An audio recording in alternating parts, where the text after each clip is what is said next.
Buenos días, queridos míos, ¿cómo vais? ¿Todo bien?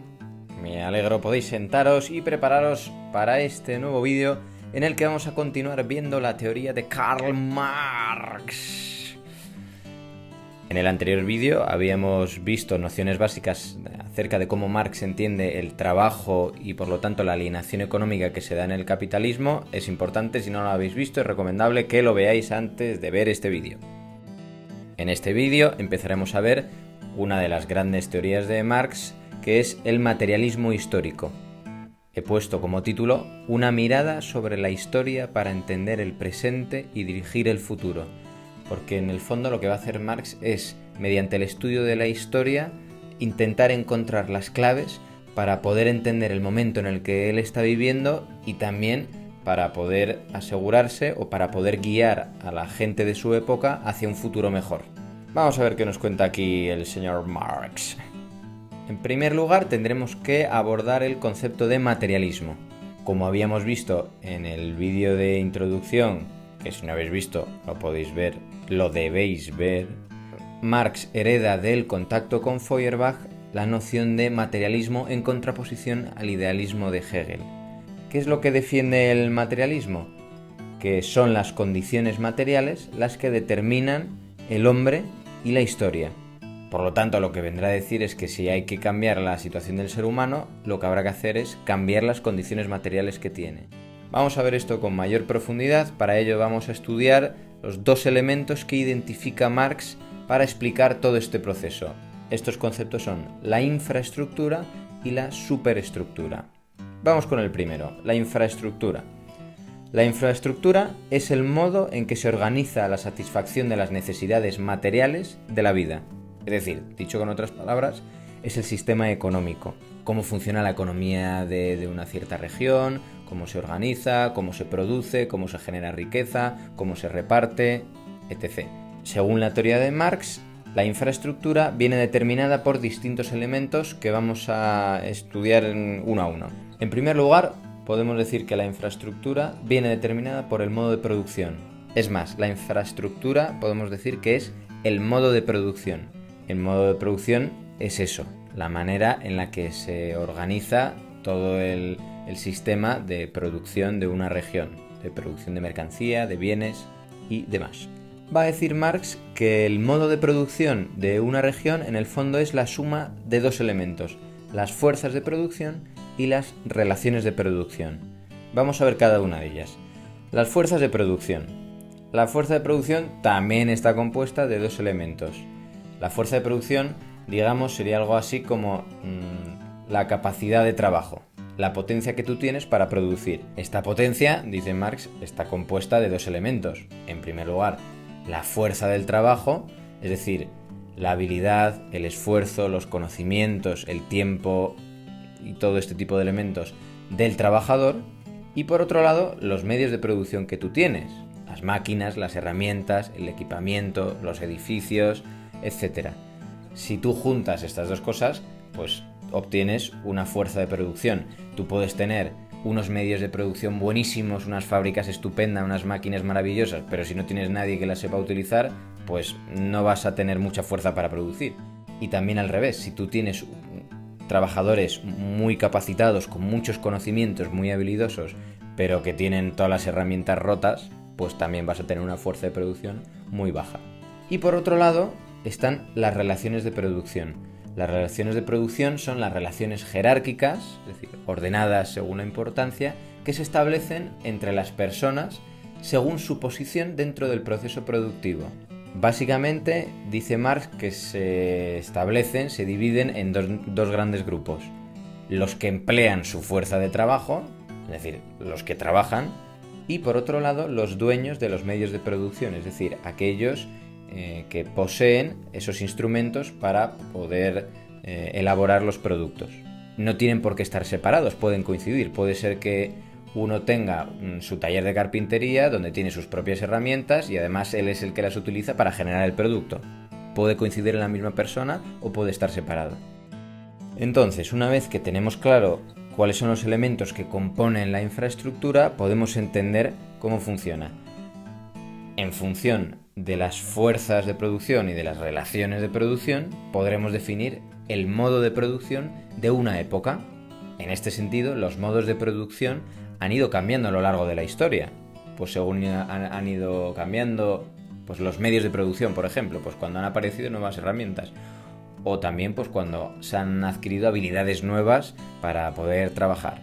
Fundamentalmente, Marx va a decir que a lo largo de la historia se han dado 3 principales modos de producción: el esclavista, el feudalista y el capitalista, que es el que vive él, es el de su época. En segundo lugar, tenemos la superestructura.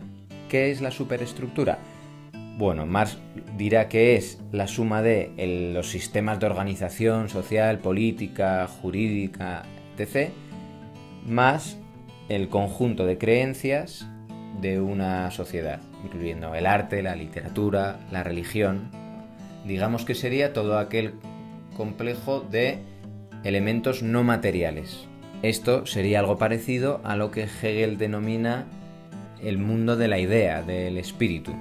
¿De dónde procede la superestructura? ¿Cuál es su origen? Va a decir Marx que provendrá de la división del trabajo, es decir, cuando se distinguió entre trabajo manual y trabajo intelectual. Se separó de tal manera que algunos empezaron a dedicar a unas y otros empezaron a dedicar a otras. Y esto inevitablemente llevó también a una distinción de clases, los que se dedican a una y los que se dedican a otra. Dirá Marx que la superestructura constituye la ideología. ¿Qué es la ideología? Marx utiliza este término con varias acepciones, pero fundamentalmente se refiere a aquellas ideas que tiene una época, que son dominantes en una época, pero que pervierten la realidad, que no le dejan conocerla. ¿Qué quiere decir esto? Que son en el fondo las ideas de la clase dominante, las cuales serán utilizadas por esta para justificar su dominio. Un ejemplo rápido: el faraón. El faraón, si consigue hacer creer a todo su pueblo que él es Dios, que él es una divinidad, de esa manera podrá justificar que él esté por encima de todos los demás. La religión en este caso serviría para legitimar que él tenga un poder superior. Dicho en palabras de Marx, las ideas dominantes de una época siempre han sido únicamente las ideas de la clase dominante. Esto es muy interesante porque normalmente cuando estudiamos el pensamiento de una época, estudiamos a los grandes autores, grandes ideales, grandes corrientes, pero lo que va a decir Marx es que en el fondo esas no son el reflejo de toda la sociedad, sino que ellas son el reflejo de quiénes son los que tienen el poder. Bueno, una vez que entendemos la infraestructura y hemos entendido la superestructura, ¿cómo se relacionan estos dos elementos de la sociedad? Para Hegel, como habíamos visto en el vídeo introductorio, el aspecto fundamental era la superestructura, el mundo ideal que era el que iba guiando la historia, si recordáis. Sin embargo, el materialismo de Marx consiste precisamente en darle la vuelta a este planteamiento y va a decir que es la infraestructura la que determina y condiciona la superestructura. Por lo tanto, como habíamos dicho antes, los cambios que tú generes en el sistema productivo, en el modo de producción, en la infraestructura, a fin de cuentas, generará a su vez un cambio en la superestructura, es decir, cambiará los ideales, la religión, la política, etc. Dicho en palabras de Marx, el modo de producción de la vida material condiciona el proceso de la vida social, política y espiritual en general, cuando muchas veces parece que es al revés, ¿no? Esto es el materialismo. Las condiciones materiales, la infraestructura, determina el pensamiento. Ahora, ¿qué pasa cuando aplicas esto a toda la historia? Cuando te pones a estudiar toda la historia desde este punto de vista, obtendremos lo que Marx denominó el materialismo histórico. De nuevo, es importante la influencia de Hegel. Si recordáis, para Hegel, la realidad del hombre y de la sociedad se conforma dentro de un proceso histórico. Y este proceso histórico está dirigido por unas leyes y tiene un objetivo final, no es aleatorio, sino que tiene un orden. Marx va a intentar buscar este orden, pero lo va a intentar buscar en las condiciones materiales. ¿Cuál es la conclusión evidente por lo que hemos visto hasta ahora? Que el modo de producción de la vida material condiciona el proceso social, político y espiritual de la vida, como hemos visto. La infraestructura, es decir, los modos de producción, son los que mueven la historia. ¿Qué quiere decir esto? Que a su vez la historia no es otra cosa que la historia de la economía. Si quieres entender la historia, tienes que estudiar la economía.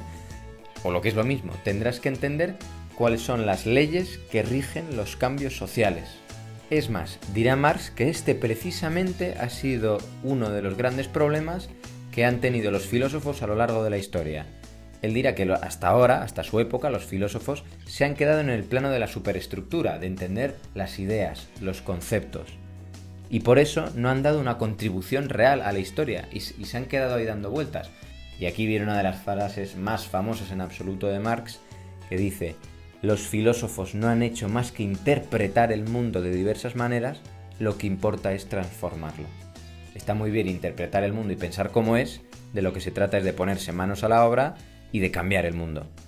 Por eso se dice que la filosofía de Marx es una filosofía de la praxis, de la acción. Entonces, ¿cómo poder cambiarlo? Seguimos siempre en esta misma pregunta. ¿Cómo poder cambiar la historia? Pues habrá que entender un poquito más todavía. ¿Cómo ha ido cambiando la infraestructura a lo largo de la historia? La superestructura nos da igual, eso cambiará con lo otro. Pero la infraestructura, ¿cómo ha ido cambiando? Siguiendo una ley. ¿Cuál es esta ley? La ley de la dialéctica. Por eso el materialismo de Marx se llama también materialismo dialéctico. Este concepto que también vimos en la introducción, que toma de Hegel. La dialéctica es lo que permite comprender el movimiento real de la historia.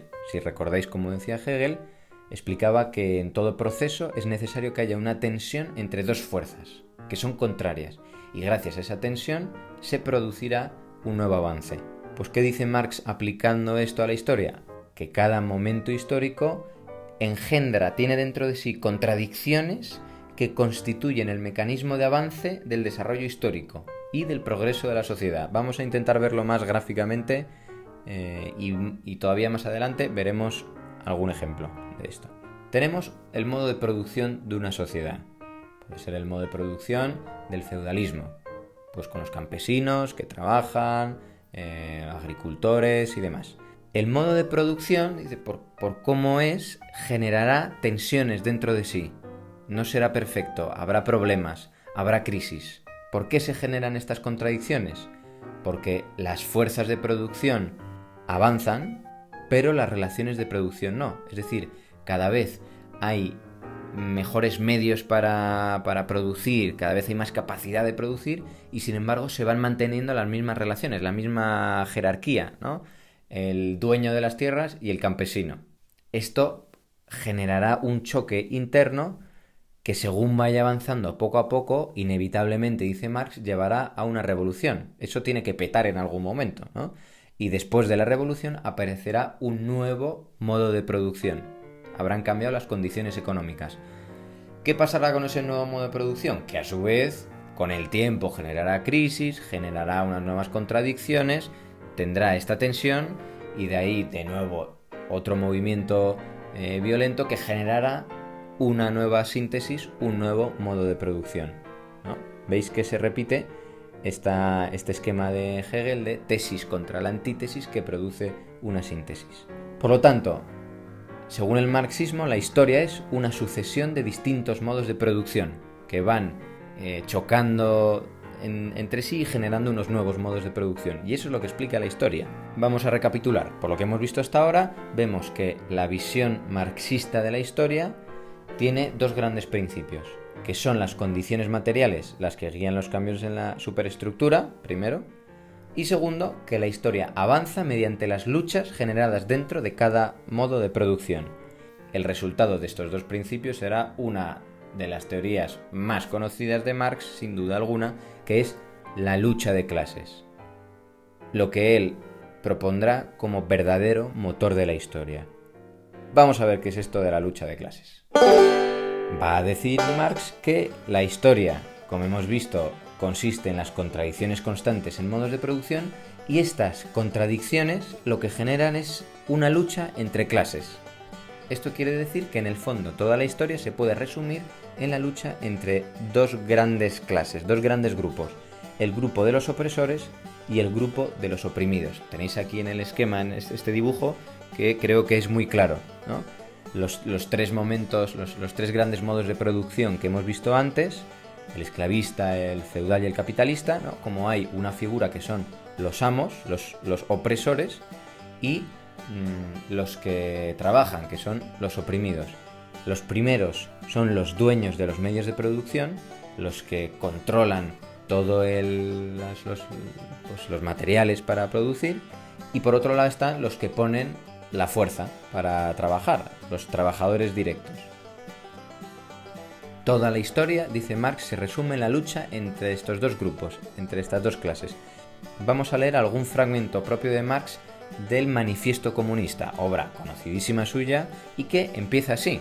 El primer capítulo empieza con estas palabras: la historia de todas las sociedades hasta el día de hoy es historia de lucha de clases. Y empieza a explicar el libre y esclavo, patricio y plebeyo, señor y siervo, tal. En suma, en resumen, opresores y oprimidos. Esto es lo que siempre han estado enfrentados entre sí, y mediante esta tensión se explica toda la historia. Él habla principalmente de la antigua Roma y de la Edad Media, pero toda la historia se puede explicar con esta tensión. ¿Y cómo se ve eso en su sociedad? La sociedad de Marx. Esta obra es de 1848, recordad. Va a decir que en la moderna sociedad, en la suya, ha surgido del hundimiento de la sociedad feudal, pero no ha abolido las contradicciones de clase. Es decir, se generó una tensión entre las viejas clases que controlaban, que era la nobleza, con las nuevas clases que surgían, que era la burguesía. Se generó ahí una tensión, revoluciones, crisis, y de ahí surgió el nuevo sistema, el capitalista. Pero este no eliminó la vieja distinción de clases, simplemente la había sustituido. Los nuevos opresores eran la burguesía, y esto había generado, a su vez, una nueva clase que son los oprimidos. Pero aquí dice Marx que hay una peculiaridad en su época, y es que se han simplificado estas contradicciones de clase. La sociedad, dice él, se va dividiendo cada vez más en dos grandes campos enemigos, solo en dos grandes clases directamente enfrentadas, la burguesía y el proletariado. Antes podía haber, pues, como más gradación, distintos niveles. Ahora están cada vez más polarizados. O perteneces a un grupo o perteneces a otro. Por lo tanto, el momento presente de Marx, según su teoría, está caracterizado por la lucha entre el grupo de la burguesía y el proletariado. La burguesía, ¿quiénes son? Son los capitalistas, los que son dueños de los medios de producción, es decir, de las fábricas, de todas las herramientas, y cada vez son los patronos, los jefes de los asalariados, que son los asalariados, son los trabajadores que cobran dinero.